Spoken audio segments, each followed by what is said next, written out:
Hello friends, അങ്ങനെ കുറച്ച് ദിവസത്തെ ലീവിന് ശേഷം വീണ്ടും ബാംഗ്ലൂർ വണ്ടിയിലേക്ക് ഡ്യൂട്ടിക്ക് വേണ്ടി പോവുക. അതിരാവിലെ പോകേണ്ട ആവശ്യമുണ്ട്. കാരണം മലപ്പുറം വണ്ടിയിലാണ് ഡ്യൂട്ടി. അതുമാത്രം വേറെ കമ്പനി വണ്ടിയിലാണ് ഡ്യൂട്ടി. അത് ഏതാണെന്ന് ഞാൻ വണ്ടീൻ്റെ അടുത്ത് എത്തിയിട്ട് പറയാം. അപ്പം നേരെ ഞാൻ കമ്പളക്കാടേക്ക് വിട്ടു. നമ്മളെ PK ട്രാവൽസിൻ്റെ മലപ്പുറം വണ്ടി വരാനുണ്ട്. അത് 4 മണിക്ക് കമ്പളക്കാട് എത്തും.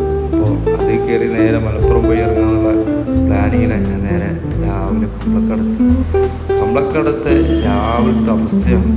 രാവിലെ 3:30 ഞാൻ അവിടെ എത്തിയത്. രാവിലെ കമ്പളക്കാട് ഒരു മനുഷ്യൻ പോലും ഇല്ലയെന്ന് പറയാൻ പറ്റത്തില്ല. മനുഷ്യന്മാരൊക്കെ ആൾക്കാരൊക്കെ ഉണ്ട് കേട്ടോ. രാവിലെ 3 മണിയാകുമ്പോഴത്തേക്ക് തന്നെ നമ്മളെ മമ്മീൻ്റെ അടി ചായക്കടൊക്കെ പോകണം. അങ്ങനെ നമ്മൾ വണ്ടി എത്തി. അങ്ങനെ നമ്മൾ വണ്ടി കയറി അങ്ങനെ വിട്ടിട്ടോ.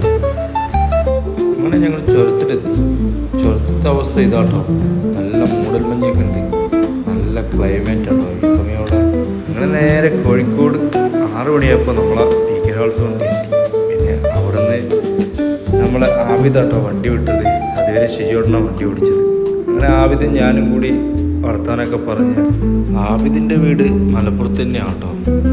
മലപ്പുറത്ത് തന്നെയാട്ടോ ആവിദ് ടൂറിസ്റ്റ് വണ്ടിയിലും ലൈൻ വണ്ടിയിലൊക്കെ ഡ്യൂട്ടി എടുത്തത്. അങ്ങനെയാണ് ഇപ്പോൾ നമ്മൾ നൈറ്റ് സർവീസിലേക്ക് വന്നത് കേട്ടോ. അങ്ങനെ കുറേ കാര്യങ്ങളൊക്കെ സംസാരിച്ചു. ആവിദ് ഞാനും കൂടി ഇങ്ങനെ മുന്നോട്ട് പോയി. അപ്പോഴത്തേക്ക് നമ്മളെ വണ്ടി തൊട്ട് ബേക്കിൽ വരുന്നു. ഞാൻ ഡ്യൂട്ടിക്ക് കയറുന്ന വണ്ടി ഏതാണെന്ന് അറിയണമെങ്കിൽ അപ്പോൾ അടുത്ത വീഡിയോയിൽ കാണാം. Okay, by.